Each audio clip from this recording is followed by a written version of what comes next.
You know who's going to win this trade war? Canada.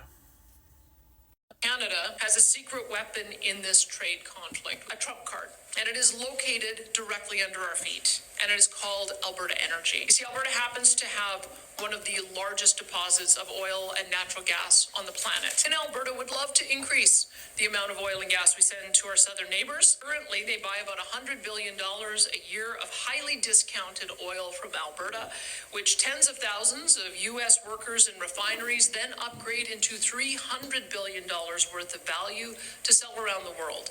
We have made a lot of Americans very wealthy. It's in both of our countries' best interests to double the amount of Canadian crude moving south. It means more Canadian jobs and even more American jobs. It means lower fuel prices for consumers and more U.S. and Canadian influence all around the world. We've been approached with several new pipeline proposals to take more Alberta oil and natural gas to the United States, given the U.S. president's stated goal of U.S. energy dominance. Stated simply, the U.S. cannot be anything approaching any energy dominant without Canada supplying a portion of the oil and gas. It is just a fact. The Alberta government wants to facilitate and to partner with U.S. companies and even the U.S. government to achieve their energy goals. We really would. It is the ultimate win-win scenario for both of our countries as well as our citizens.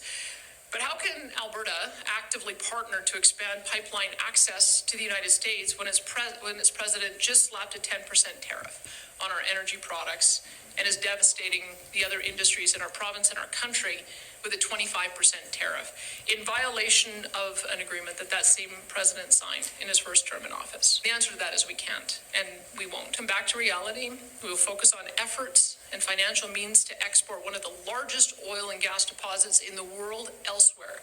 We will look to our own nation's west and east and north coasts. We will partner with industry, provinces, First Nations, and the federal government to build multiple oil and gas pipelines to all of our coasts for the purpose of dramatically increasing Canadian energy sold to Asia and to Europe. And as soon as the U.S. government is prepared to respect our country and to treat us as allies and partners again, we will welcome the opportunity to partner with them to achieve North American energy dominance. Canada's going to come out on top in this trade war. They are going to stick it in and break it the fuck off. It is going to be the Americans that are going to feel the pinch. It is going to be the Americans that are going to see the high prices. It's going to be the Americans that are going to suffer the most from this trade war.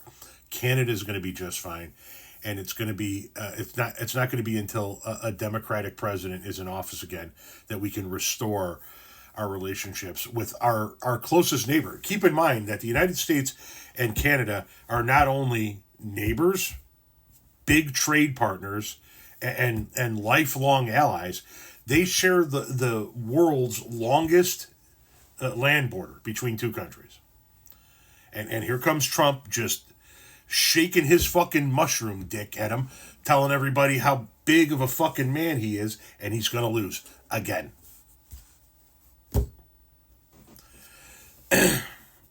It's going to be a long 4 years, or however long it's going to take for that fucking heart attack to kick in.